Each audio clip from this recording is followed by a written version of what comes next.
Invasive species are of concern because they may alter habitat, reduce native diversity, exclude or cause diseases in natives, hybridize with natives, or even be harmful to humans.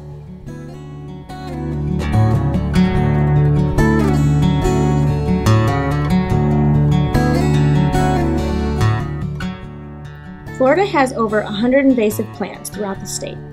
These plants can overgrow, replace, and destroy our native plants.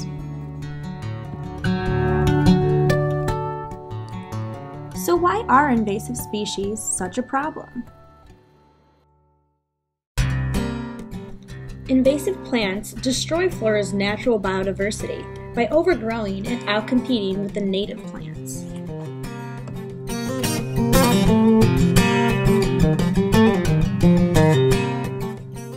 Florida's native plants can be eliminated from their habitat by invasive plants that enable adequate sunlight from reaching the natives.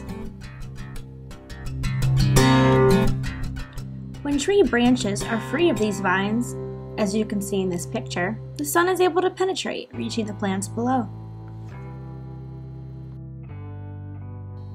Another reason why invasive plants are such a problem is because they have no natural enemies. Therefore, they can overgrow due to a lack of controlling factors, such as climate, disease, and insect pests, that they would normally encounter in their native habitat. Here are a few examples of some of the most common invasive plants in Florida.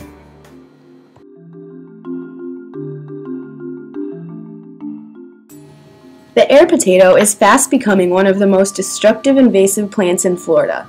Its vines completely blanket surrounding native life. This plant can be easily identified by its peculiar potato-like fruit.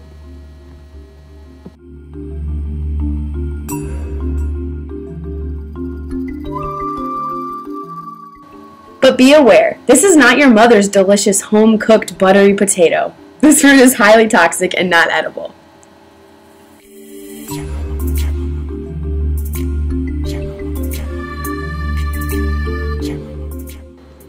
Kudzu is another invasive vine that completely covers all other plants in the area.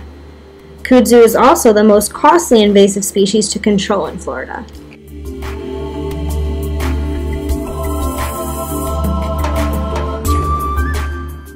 Two plants that completely overgrow their habitats are the Japanese climbing fern and the old world climbing fern. These plants completely cover surrounding trees and shrubs, suffocating them from sunlight. Mother-in-law's tongue is an invasive species native of tropical Africa. It was introduced as an ornamental and has fast established itself as an environmental weed, invading the native habitat of Florida.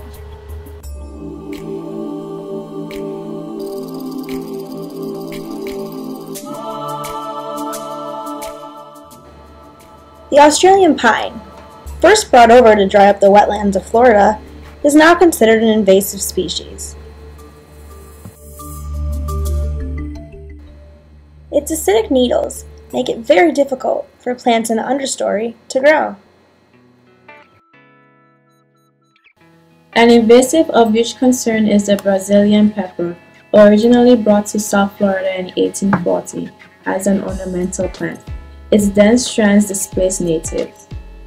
It is estimated to occupy over 700,000 acres in central and southern Florida.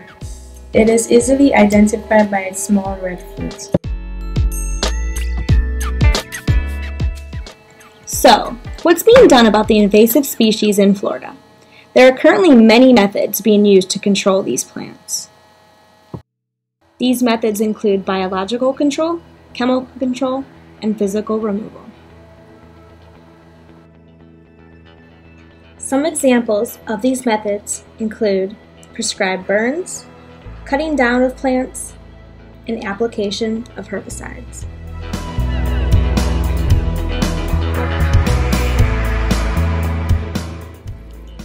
Unfortunately, many people are unaware of the threats of invasive species. Home and garden stores, such as Lowe's and the Home Depot, may sell invasive to unknowing customers who go home and plant in their yards.